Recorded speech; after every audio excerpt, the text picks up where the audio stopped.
মাগো, ও মা, রমেশ, মা, রমেশ, বাবা রমেশ, তুই বাচ্চা আসোস? হ মা, যেদিন যুদ্ধ লাগলো হেরাইতে আমরা হোস্টেল থেকে বাইরে আসলাম।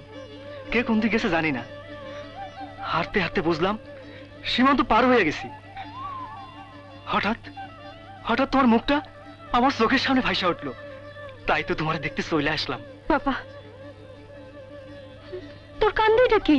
বন্দুক, যুদ্ধে ট্রেনিং নিতে আসি, শালা পাকিস্তানিকে মারার লিগা। বাবা কস কি?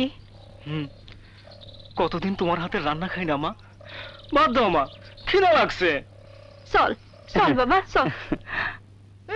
যুদ্ধ? আরে মেয়ে কি এর যুদ্ধ, কি এর সোনার বাংলা?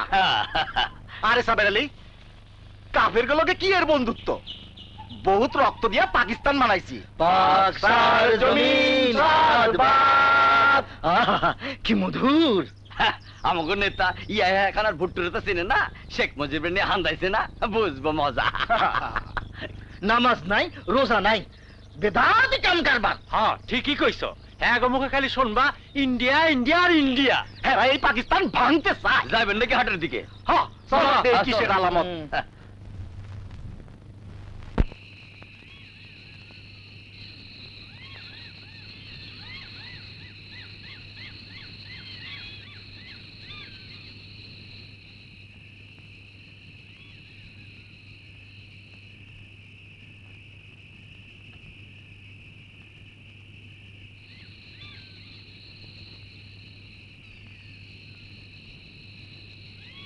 তারেক ভাই, ও তারেক ভাই।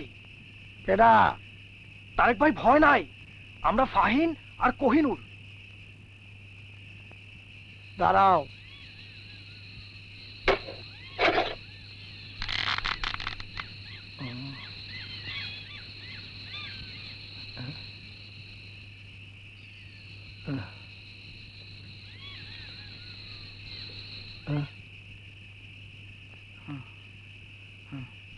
এত রাইতে কই থেকে? আমরা দেশের জন্য যুদ্ধ করতেছি, আমরা মুক্তিযোদ্ধা।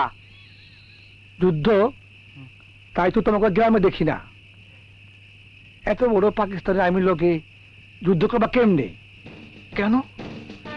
সারা দেশের মানুষ পাকিস্তানের বিরুদ্ধে মুক্তিযুদ্ধের জন্য প্রস্তুত। আমরা যুদ্ধ করব, ওদের মারব এবং দেশের স্বাধীনতা ছিনিয়ে আনব।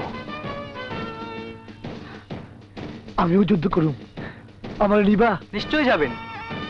মুক্ত অঞ্চলে আমাদের ক্যাম্প আছে, আমরা ট্রেনিং নিচ্ছি। তারেক ভাই, খুব খিদে পেয়েছে, দুইটা ভাত দেন।